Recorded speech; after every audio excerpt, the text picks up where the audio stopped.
After we signed the divorce papers, Rose's lover called me, sobbing. "I'm begging you, please come see her at the hospital. The doctors say she could die if she doesn't have surgery." I scoffed. "Oh, really? Then let her die." Turns out, Rose had been rushing to share the good news of our divorce with her lover when she collided with a semi-truck. She lost her memory.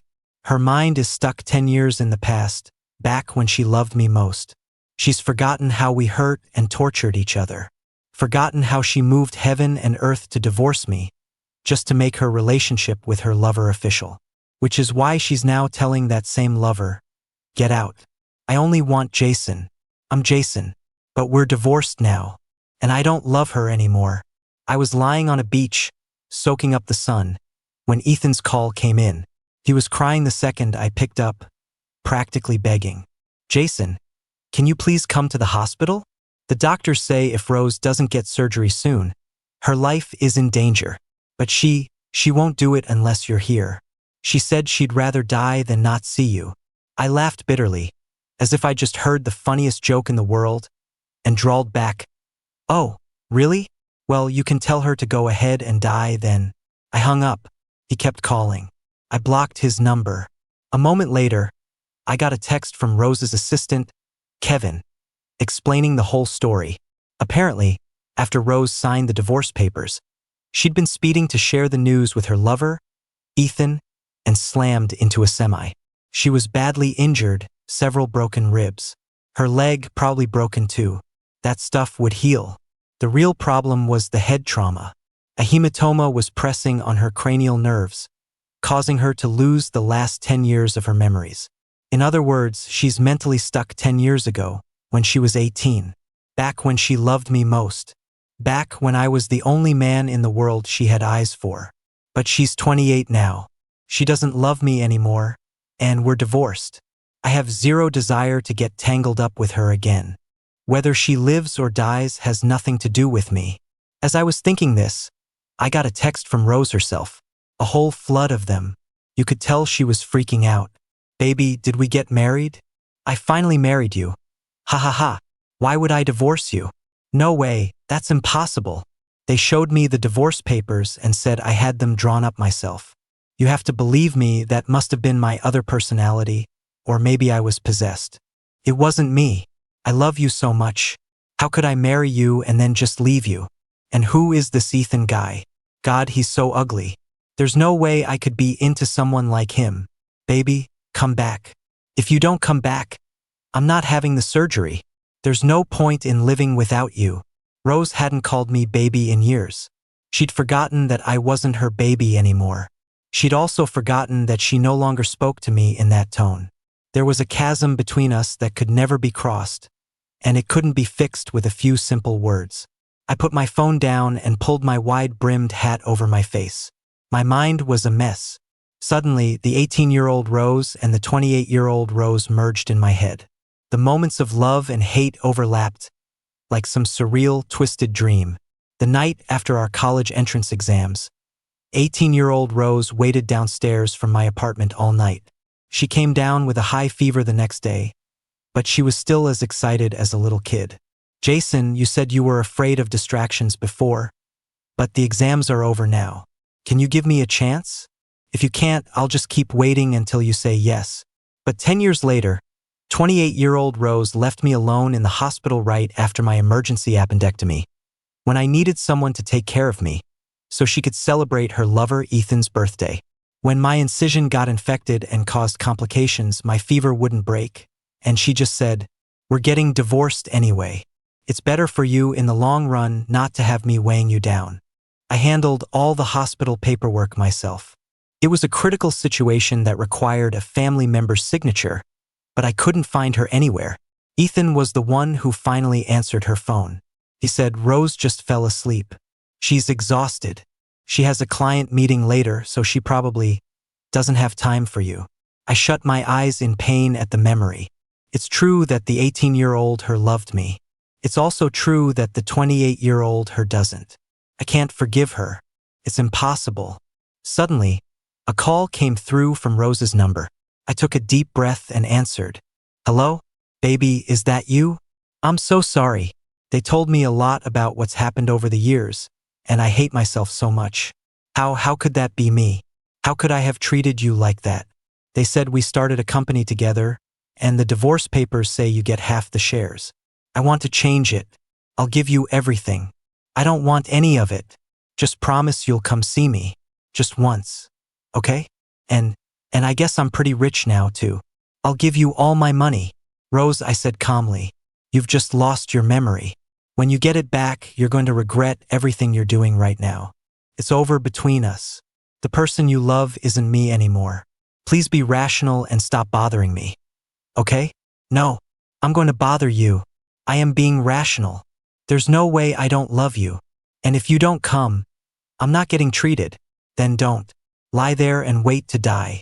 After hanging up, I switched my phone to airplane mode. Suddenly, a few dark clouds drifted across the blue sky, and the wind began to pick up. Looked like rain. I walked slowly back toward the hotel. The wind whipped the hem of my shirt up and blew my hair into my face. My thoughts were in turmoil. I'll admit, I missed the 18-year-old Rose a little. The Rose who only had eyes for me. The Rose who would have taken on the entire world just to be with me. But what good is missing her? That version of her is dead. The amnesia is temporary. Once her memory returns, all that's left between us is a wasteland. There's no point in getting tangled up again. Rose and I officially got together after our final exams. We went from college sweethearts to the altar, dating for 7 years and married for 3. We were the couple everyone envied. They all said that if they ever lost faith in love, all they had to do was look at us to believe again. But in the end, we let them all down. We got divorced. The reason? She cheated on me. To be honest, I knew Rose was with her male assistant for a while. At first, I didn't expose it because I didn't know what to do. Later, it was because I was powerless. I knew that no matter what I did, I couldn't change the fact that she didn't love me anymore. That being the case, securing my own interests was the only practical move. Once I accepted that, I stopped worrying about love and started showing up at the office more, building relationships with our major clients and suppliers. At the same time, I scouted new suppliers to develop innovative products with, aiming to refresh our offerings and boost our market competitiveness. Rose never understood why I suddenly became such a workaholic. Not until I brought up divorce and demanded 50% of the company stock, along with the house, the cars, and all our current savings. She refused, but she didn't have a choice. At the time, Ethan was pressuring her, using his son's future as leverage and backing her into a corner. She wanted to make their relationship official and protect her reputation, which meant she had to agree to my terms. In the end, she signed the divorce papers through gritted teeth. I'll never forget the look she gave me. Disgust, shock, disbelief, and even pure hatred. She said, "I can't believe the person who schemed against me the most was the man sleeping next to me. I'll give you this one, Jason. I was completely wrong about you. I never knew you could be so ruthless." I didn't bother arguing with her.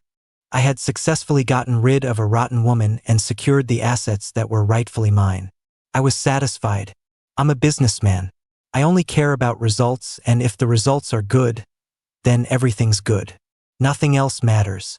As for her offer to give me all her shares and all her money, that's something only the 18-year-old her would say. After all, she was deeply in love with me back then. But the 28-year-old her would never say it, and she certainly couldn't do it. The current Rose haggled over every penny. She was calculating, selfish, and cold-blooded. Her first thought in any situation was whether her own interests were at risk. She wouldn't give up a single cent of what was hers, and she'd find a way to get what wasn't. There was no love left between us, only a battle over assets. But I have my limits. I wouldn't take advantage of her while she was vulnerable. Her amnesia was temporary, and I had no intention of exploiting it. Her offer to change the divorce agreement? I wasn't taking it seriously. Back at the hotel, I took a nap. When I woke up, it was evening. The moment I turned my phone on, I saw a message from Rose's mother. "Are you happy now?" My daughter slit her wrists. "She's in emergency surgery right now, and we don't know if she'll make it. I never knew you were such a heartless man. You two were together for so many years. How could you just leave her to die? So what if she cheated? So what if she did something to wrong you? Does that mean you want her dead? When I didn't reply, she sent a few more messages a little while later. Her tone had completely changed. Jason, can I please beg you as your mother-in-law? Please just come to the hospital and see her. You can name any price. $52,000. I'll give you 50,000, okay? If that's not enough, 100,000. I just want my daughter to live. She's the only daughter I have. My gut told me that even if I didn't go, this wasn't going to be over. The 18-year-old Rose would do anything to get me back. Besides, we had only signed the divorce agreement. We hadn't filed the papers yet. Legally, we were still married. Fine. I might as well go back and see for myself. After all, the only way I could rest easy was to see with my own eyes how miserable she was. So I replied, deal. Venmo or Zelle. I'll book a flight once the money hits my account. By the time I got to the hospital, Rose was out of danger and had been moved to a regular room. She was covered in casts and bandages, looking completely pathetic. The moment she saw me, her eyes lit up. Baby, you finally came. I knew you wouldn't abandon me. $100,000. What? Your mom gave me $100,000 to come here. No, I don't believe you. There's no way you have zero feelings for me. I showed her the transaction record on my phone. The light in her eyes instantly faded. After a long pause, she said, I'm sorry. I must have done a lot of things to hurt you over the years, right?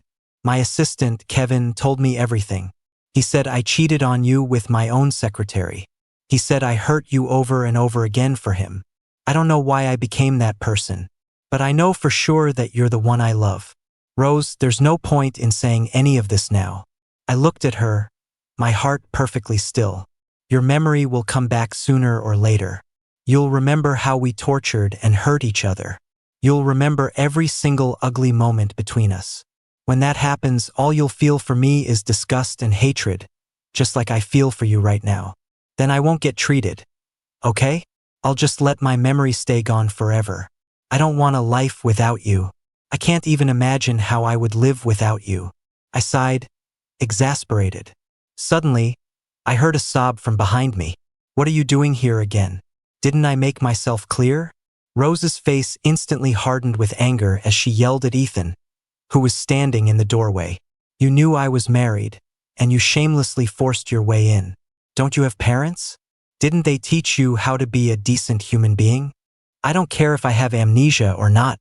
I would never like you. You literally make me sick. Get out now. Ethan's face turned beet red. He just stood there, completely lost, as huge tears rolled down his cheeks.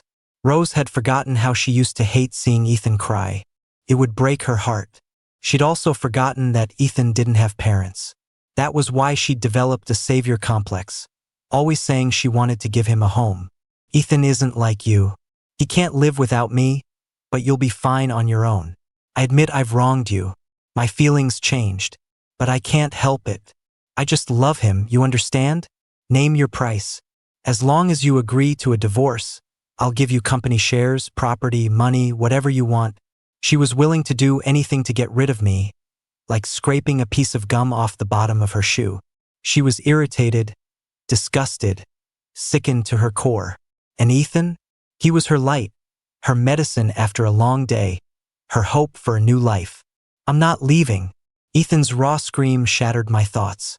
He cried, You've just temporarily forgotten me. When you remember, you'll know how much we love each other. This man, he pointed at me with pure hatred. You stopped loving him a long time ago. You divorced him for me. You said you couldn't stand the sight of him.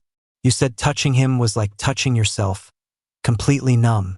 You said, Shut your goddamn mouth. Rose's eyes were bloodshot. With a crash, she smashed the water glass from her nightstand. Ethan froze, too terrified to even breathe. The air in the room seemed to solidify. Are you still not leaving? How many times do I have to say it? She clenched her fists, her eyes like daggers. Ethan finally gave up and ran out, crying. After a long silence, I said to her, Why are you so hard on him? He's your boyfriend. He didn't do anything wrong by coming to see you. Stealing you away from me was his biggest mistake. Rose, I said, feeling weary, you fell for him first. He didn't steal you from me, you chose to leave. When it comes to cheating, don't just blame the other man. Impossible. I don't believe you. Believe it or not, it happened. Her head drooped low. Suddenly, she started slapping herself hard across the face, choking back sobs. Even I'm disgusted with myself right now. Can you tell me, how did we end up like this? I shook my head. If you really want to know, then cooperate with the doctors. Once your memory comes back, you'll understand everything. No, I won't get treatment. I want to gouge that part of my memory out of my brain for good. Suit yourself. Suddenly, she pulled out the divorce agreement and tore it to shreds in front of me. Let's not get a divorce, okay? Jason, let's stay married. From now on, there won't be a third person. No one can ever tear us apart. I remained unmoved. My eyes filled with disgust as I looked at her. Her eyes reddened. She mumbled helplessly, "You're never going to forgive me, are you?" I answered with silence. My heart was like a still lake as I looked at her. She could no longer stir any emotion in me. "You should calm down. I'm leaving," she screamed, completely losing control. "Don't go. Don't leave me. Jason, come back." "I can't. The old Jason is never coming back. The wounds that cut to the bone used to swallow me whole in my sleep, night after night, plunging me into an icy hell. I've already walked through all the thorns alone. I've survived every bitter winter. Why would I fool myself and repeat the same mistakes just because you lost your memory? Rose, when I loved you, I would have done anything for you. Now that I don't, you could die and it wouldn't hurt me one bit." When I got home, I gathered all of her things, packed them into boxes, and left them by the front door. Then I sent Ethan a text. "Come get her stuff, or it's going in the trash." He didn't reply, but I knew he'd come. He'd been waiting for this day for a long time. He just never expected that when the day finally came, the outcome would be the complete opposite. Not only had Rose failed to cut ties with me, but she was clinging to me more than ever. And he hadn't just failed to win her over, he was now the object of her complete and utter contempt. When he showed up, his eyes were red-rimmed, and the look he gave me was anything but friendly. "You must be pretty pleased with yourself, huh? Rose has completely forgotten me. All she can think about is you. But it's only temporary. I'll wait for her memory to come back. I'll wait as long as it takes. You, on the other hand, are already out of the picture." I gave him a cool glance, my heart filled with scorn. I couldn't stop myself from muttering, "Idiot. What did you say?" "Nothing," I said with a sincere expression. "Just thinking what a complete idiot you are." "You." He was so angry he started to tear up, but he was speechless. I wasn't in the mood to watch his drama. "Get out of here," I said, shooing him away. "And make sure you find her the best doctors for that brain of hers. Otherwise, you'll be the other man for the rest of your life, ha." He finally shut up and left in a huff. If he were smart, he wouldn't have provoked me right now. His only leverage was Rose's love for him. Now that Rose didn't even remember he existed, his only hope of getting back in her good graces depended on my pity. But no, he couldn't see the situation clearly. He saw me as his mortal enemy. "In that case, I'll just have to make sure you can't survive." After he left, I looked around the empty apartment, wondering how to get rid of it. This place held all 3 years of my married life with Rose. I definitely couldn't live here anymore. It was tainted. Selling it was the only option. I remember when we first bought this place. Rose excitedly grabbed my hands and spun me around in the living room. "This feels like a dream," she'd said. "We finally have our own home." But later, while I was away on business trips, she secretly brought Ethan home. They cooked together in the kitchen, lounged on the living room sofa watching movies, and stood together on the balcony enjoying the breeze. I even found a used condom in the master bathroom trash can. Yes, Ethan had a right to taunt me, because in his mind, he was the winner. He was convinced there was no love left between Rose and me, that his arrival was her salvation. He was always flaunting their relationship in my face, as if my refusal to divorce her was just me humiliating myself. But I didn't agree to the divorce to make him happy. I did it to free myself. It was inevitable that we couldn't continue. But the timing of the divorce had to be perfect, when I had control of the company, when Ethan showed up with his kid, when I could maximize my own gains. I spent the next few days busy with selling the apartment. In the middle of it all, I got a call from someone at the company. "Mr. Davis, we have a huge problem. You've got to talk to Ms. Liu. She's suddenly acting like a child. A client is demanding a shipment, and she actually said she quits, that there's no point in working if she doesn't have her husband. We're probably going to be in breach of contract. And the suppliers, she's offended a lot of them. Several have already refused to work with us anymore." I listened quietly. Since this was all part of my plan, I wasn't surprised. I just said, "Don't worry about it. Let her keep making a mess," and hung up. I knew the 18-year-old Rose. Back then, she was totally love-obsessed, and the only thing she cared about was being with me. She knew the company was my baby, so she was trying to destroy it by hand just to force me to look her way. But she didn't know that I didn't care anymore. No matter what tantrum she threw, it wouldn't work. When my new company is established, nearly half of the key employees from the old one will come with me. That place will be nothing but an empty shell. Seeing that I wasn't reaching out, she quickly grew restless. "Don't you care about the company the most? They say you're a workaholic. So what? I've driven away all the clients and alienated the suppliers, and you're still not going to yell at me?" "Rose," I replied calmly, "you have amnesia, not brain damage. Can you please stop with these childish games?" I hung up. She called back again.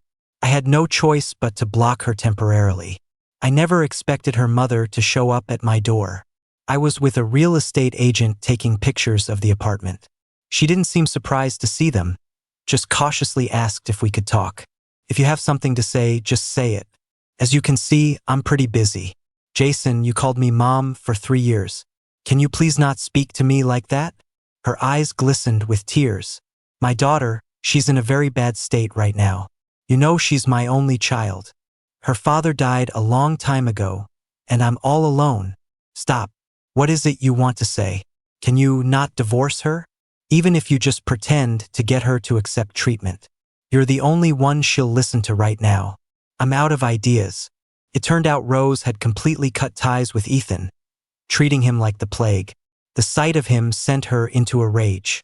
She was convinced he was the cause of all our problems, that without him we never would have divorced. She also said that if she couldn't get my forgiveness, she would refuse all treatment. But I didn't care. Her mother seemed to know that too. She was practically on her knees begging me. For a second, I felt a strange sense of déjà vu. Was this the same monster-in-law who, after learning Ethan had shown up with a child from a previous relationship, had relentlessly pushed me to divorce her daughter? I guess you never know how much a bullet hurts until it hits you. Right now, she was just a mother terrified of losing her daughter. It wasn't surprising to see her this desperate. "I'm sorry, I can't help you with that," I refused bluntly. "You know how your daughter treated me. Do you really think I can just forget all that and go back to being a loving husband? If I remember correctly, your husband cheated on you too, right? You didn't even shed a tear when he died. You never forgave him, did you? So put yourself in my shoes. Why are you putting me in this position?" The light in her eyes slowly died out. Finally, she gritted her teeth and said, "I'll give you another 100,000. As long as you can convince my daughter to accept the treatment. As long as my daughter can get better. Deal." She looked at me, incredulous. "What did you say?" I curled my lips into a smile and repeated. I said, "It's a deal. Transfer the money now and I'll go right over." "Why not? I'm a businessman. I only care about profits. Getting paid 100 grand just to put on a show? That was a good deal. Although not quite as easy as the 100 grand I got just for showing up last time." On the way to the hospital, I watched the scenery blur past the window and felt an unprecedented sense of release. I truly had no feelings left for Rose. Human resilience is far greater than you imagine. The obstacles you think you'll never overcome, you get past them without even realizing it, often without even trying. I remember back then, people at the company were shifting their loyalties, laughing at me behind my back. "Jason is so tough. If I were him, I couldn't take it. You don't get it. He can't let go of the company.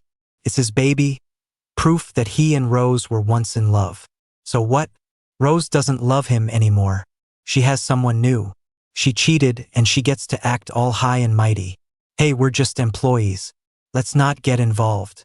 Just be smart and don't cross Ethan. He's the one sleeping with the boss now, he's on top.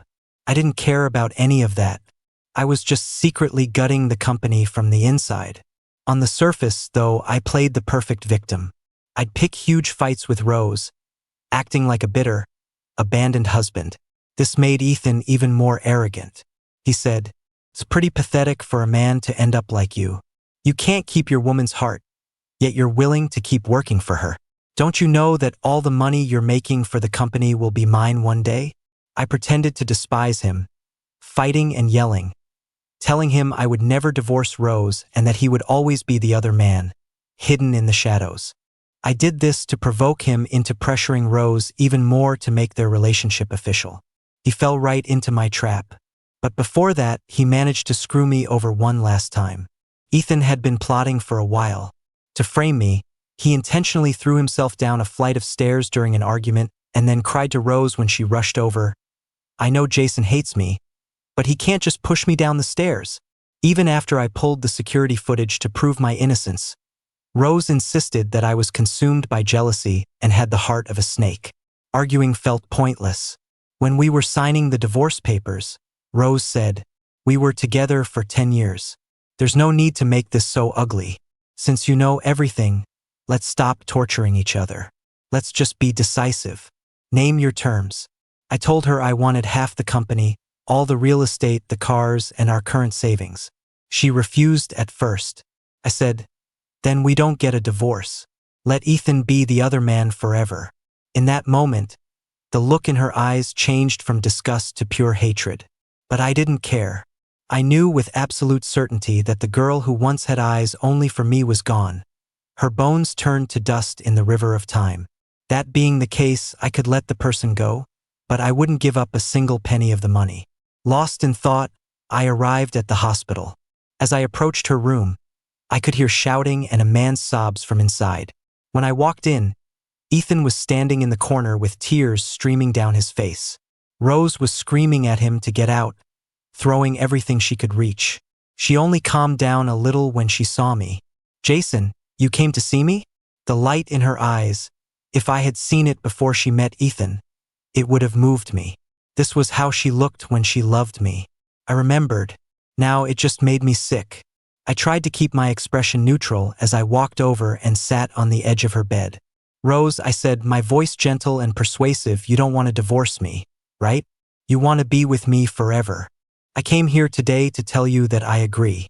But I have one condition. You have to get better." "Really?" She grabbed my hand, her voice trembling. "But how can I believe you?" "Silly, we only signed the agreement. We haven't filed the papers. Legally, I'm still your husband. If you don't agree to the divorce, I can't go anywhere." She was still skeptical, so I pressed on. 10 years. We were together for a whole decade. After such a long journey, how could I just stop loving you because you got a little lost along the way? All I ever wanted was for you to come back to me. Since you're so sure that you don't love Ethan, that I'm the one you love, then there's nothing standing between us anymore. She finally saw a glimmer of hope and nodded at me emphatically. Tears welled in her eyes. As she was being wheeled into the operating room, she reminded me over and over, "When I get out, I want you to be the first person I see." He smiled at her. "Okay, don't worry." But I knew in my heart that if the surgery was successful, I would be the absolute last person she'd want to see. After she went in, Ethan walked up to me and said harshly, "Your job is done. Aren't you leaving? Are you actually waiting to get back together with her? Don't even dream of it.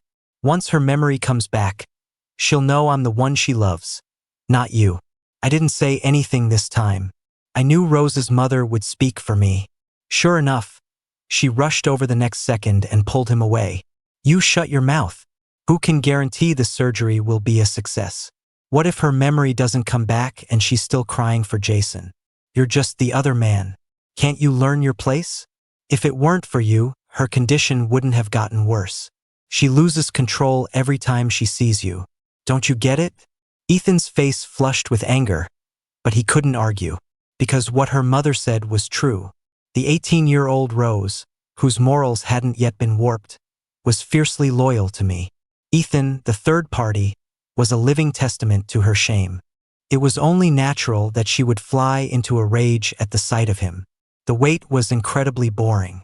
At one point, I got a text from the real estate agent saying that several groups of people had already seen the apartment. If all went well, it would sell soon. Excellent. Getting rid of things connected to Rose always put me in a good mood. The light above the operating room door went out. Rose was wheeled out. The surgery was a success. We've cleared the hematoma. If there are no complications, her memory should return soon. Rose's mother excitedly thanked the doctor, while Ethan collapsed to the floor, sobbing with joy. Feeling rather out of place, I said, "Well, since that's taken care of, I guess you don't need me anymore, right? I'll be heading out." No one paid me any attention. No one stopped me. I was just the hired help after all. Fine by me. After I left, I met with a young couple who were getting married. The woman, probably in her early 20s, kept telling me, "I absolutely love this big balcony, and the floor-to-ceiling windows are so tasteful. Standing here, you can see the entire city skyline. But I don't want to watch it by myself. I want to watch it with the person I love." With that, she bounced over to the man, linked her arm through his, and looked up at him with a wide grin. His handsome face was filled with affection as he leaned down and tweaked her nose. Something stirred in me. I managed a tight smile. That scene, it was so familiar. Once, I had held Rose just as tightly, burying my face in her neck and whispering, "I hope that when I'm standing here looking at the view alone, you'll sneak up and wrap your arms around me. Rest your head on my shoulder and ask me what I'm thinking. Let's not have any secrets. Let's not go to bed angry. And let's never lie to each other for their own good. If one day you stop loving me, you have to tell me. Don't betray me. I can accept you not loving me, but I can't accept you betraying me." At the time, Rose had sworn to me, "Don't worry. If one of us is going to change, it will never be me. From the first moment I saw you when I was 18, my biggest dream has been to marry you." I smiled and leaned down to kiss her. All I could picture was a future filled with happy days after our wedding.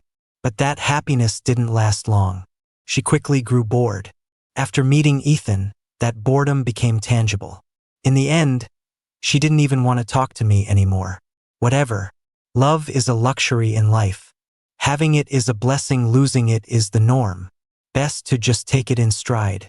We're good on our end. When can we sign the contract? I was pulled back to the present.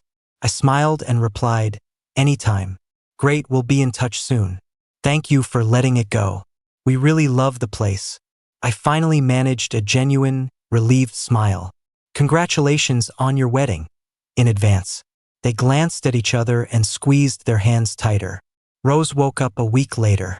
I never expected that, with her memory restored, she would come looking for me, in a wheelchair, no less. For a second, I was confused. Did the surgery fail? She quickly cleared things up. Her first words were, "Why did you sell our home?" "Not our home," I corrected. "Just a house. My house." "Jason, do you hate me that much?" Hate is a strong word. I just thought the place was a little dirty, lost its appeal. Her eyes turned red. "So everything you said to me before the surgery, it was all a lie?" "Of course," I said bluntly. "Your mother gave me $100,000 to convince you to get treatment. I took the money, so I did the job. You lied to me." "Yes, I did." She clenched her fists so hard it looked like her nails were digging into her palms. It was the first time I'd ever seen Rose like this. Broken, helpless, desperate, and filled with a regret so deep it was suffocating. Honestly, I didn't get it. Where was this complex cocktail of emotions coming from? Wasn't divorce what she always wanted? Once divorced, she could be with Ethan openly. She could escape the life of mutual torture with me. Wasn't that a good thing? "I regret it," she choked out, her breath catching as if she'd made a monumental decision. When I woke up, all I could see were flashes of our life together over all these years. "Jason, I realize now that the person I love has always been you. Ethan was just a moment of madness. You were my childhood dream. How could I? Enough. Stop. I cut her off with a wave of my hand. Hearing you say this now is just disgusting. I don't care who you love. All I know is that you are the one person I want to be free of for the rest of my life. Not hating you is the greatest mercy I can offer. If you keep pestering me like this, I'm going to lose all respect for you. I'll feel ashamed that I ever loved you. She tried to say something else, but I interrupted. When are you free? We need to file the divorce papers. Fine, but I want to change the agreement. Was she backing out? Trying to renegotiate the assets? My heart seized, but then she said, I don't want my shares in the company. It's all yours. Think of it as compensation. I'm walking away with absolutely nothing. I nodded. Fine, that's what you owe me. After the divorce was finalized, Rose never bothered me again. I did hear, however, that she and Ethan had a massive fight, during which he threatened to make me pay. For the first time in her life, Rose got physical with a man, warning him, if you dare touch Jason, you and I are done. They broke up after that. Ethan desperately clung to her, demanding she take responsibility for him. To get away from him, she left for Africa by herself. As for me, I had no time to keep track of their drama. I had to rebuild, make the company stronger, and, while I was at it, clean out all the sycophants who had sided with Ethan. This company was something Rose and I built together. I knew the products, the clients, the suppliers, and the distribution channels better than she did. Since she voluntarily gave up her shares and transferred ownership, there was no need for me to declare bankruptcy and start from scratch. After all these years, I still had some attachment to it. People can change their hearts and you can let them go. But a company makes money. And if it makes money, you keep it. After all, compared to people, money is far more important. And far more loyal. Later on, I heard from a colleague that Ethan's affair was exposed and posted online. His reputation was ruined. No company would hire him, so he had to crawl back to his hometown and marry some local woman. A woman, I heard, with a violent streak. His future was grimly predictable. At a college reunion, I happened to hear that Rose had been caught in a violent uprising in a remote village in Africa and had never returned to the States. Some said she'd started a family there and wasn't coming back. Others said she couldn't come back, that she was probably gone for good. When they asked me about her, all I could say was, I don't know.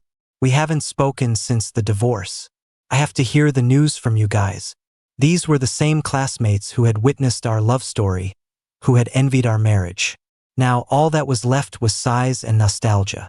I suppose I felt it too. Walking through our old high school campus, memories always rush back like a tide, but only a few lines come to mind. If only life were always like the first time we met. How quickly the human heart changes, they said. But really, it's just that the human heart is quick to change. Rose, I don't regret that we loved each other. It's just that thinking about it hurts. So from now on, I won't think about it anymore. Goodbye.